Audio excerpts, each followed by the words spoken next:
All right, I'm excited. Our next guest is a popular food truck entrepreneur who specializes in Mediterranean cuisine. Today, she is going to put on a little bit of a spin on that, kind of a Spanish classic entree. Paella is on the menu. Plus, she's going to create a refreshing pitcher of sangria, the perfect drink to pair with this meal. So we're going to have a marriage coming up here a little bit later on, aren't we? Yeah. We are. Now, Cheryl was over talking to you. Cheryl is a very good baker and a great chef. I'm none of those.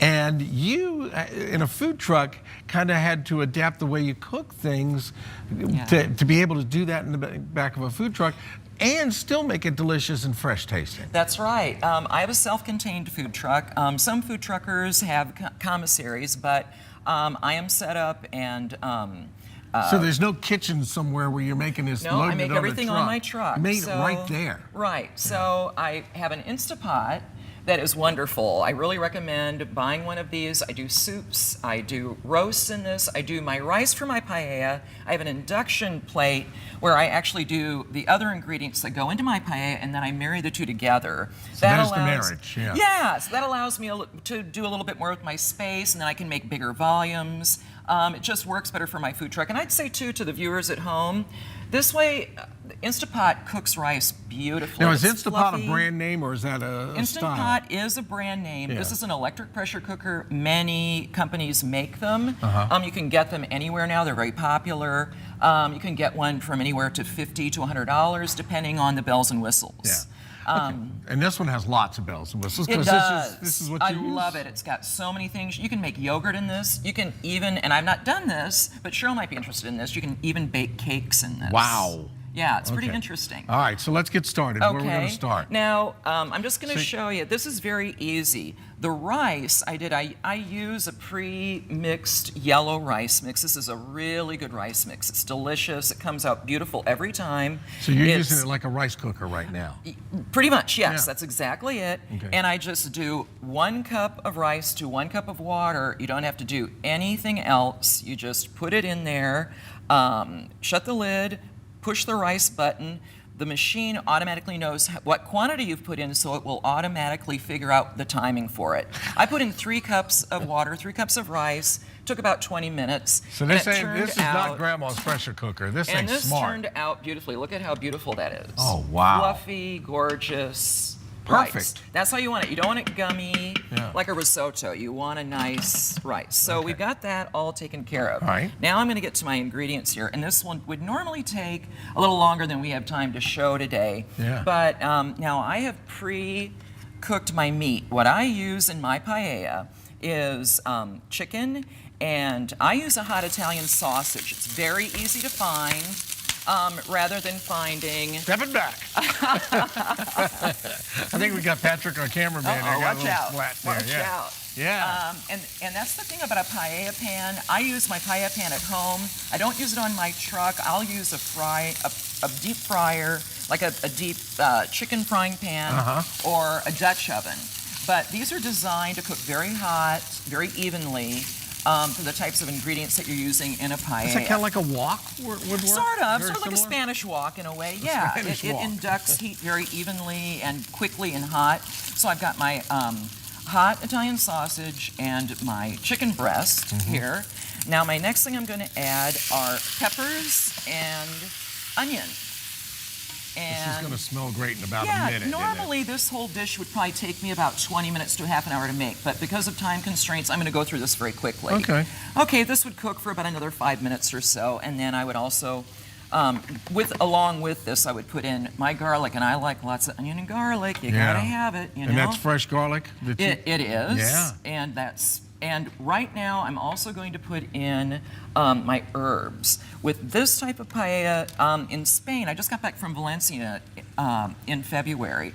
The paella that we had over there, they used rosemary, but it was more of a different type of paella. I have seafood in mind, so I use thyme.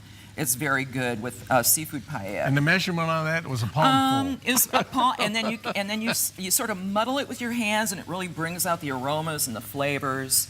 And then I also put in a little bit of parsley. Do the same thing. And then this is very important. This is Spanish paprika.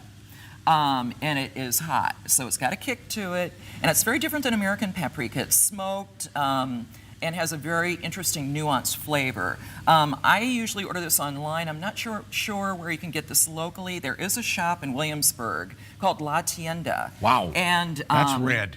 Yeah, isn't that beautiful? Now, the colors so are the starting to come sausage through. was hot.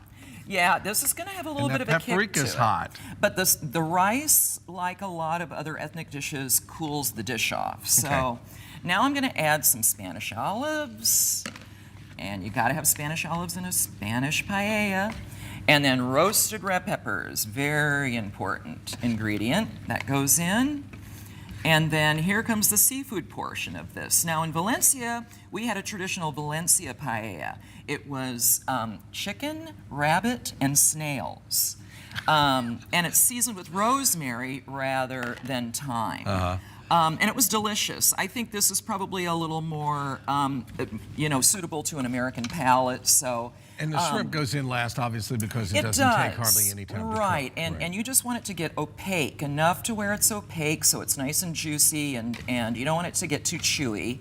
And that is one of the last things to go in, and you can see it starting to get opaque. Yeah, we need to move on to the sangria because I'm getting thirsty. Okay. And that comes in Some next. nice You got to have your bright green signature peas and your tomatoes. Some fresh tomatoes. And that's pretty much it. You marry it with your rice, and you've got this beautiful.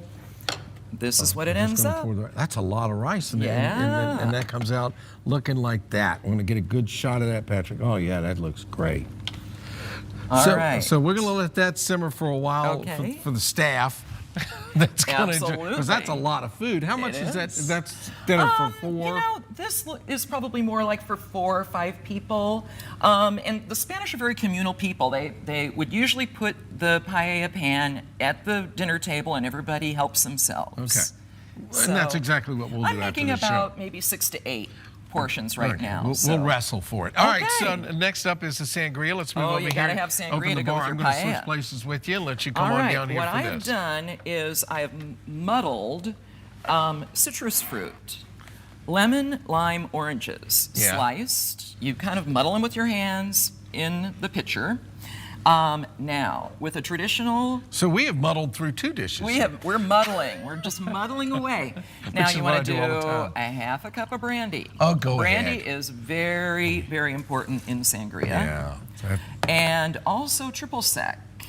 And I'm going to put about the same amount of triple sec. And this is an orange flavored cordial that goes nicely with that. So it's orange flavored. That's correct. Next, some lemon juice. Gotta have very citrusy dish. That's what we're hoping. And then this is a combination of lemonade and orange juice, and it's about a cup or so that goes in there. And then I also put in a little bit of blue agave. Some people use simple syrup. You can leave it out even if you want. Is that going to sweeten it up a little bit? A little bit. So we're going to kind of stir, muddle, stir. And then comes the dry red wine. You want to use any kind of, I'm using a Shiraz, but you can use any kind of Spanish dry wine, anything that's dry. And that is pretty much. And that bottle fit right in there perfectly, got. didn't it? Yeah. And the best thing to do is to let this refrigerate overnight and let it all all the flavors blend together. And then what you do is serve it over rice, serve it over rice. Serve it over ice. The other is served over rice. And you can also add a little bit of sparkling water. It gives it a kind of an effervescence. Yeah. Fizzy if it's hot out in the summer. It tastes good. So. There you are. And that was, you went through that really quick, and we'll have that recipe later today, but this is going to be in the summertime, in a Richmond summer where it gets just unbearably hot. Would you like a glass? I would love a glass. I'll pour you one. How did she know? Now, obviously, you said if you let this sit overnight and chill, it's going to be better. It is, and that's without the sparkling water, but it's good. That's not good.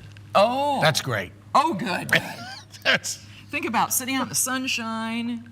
Yes. Having some paella, enjoying your sangria. You made a picture for me. For everybody else, you're on your own. Thanks, Laura. Thank you.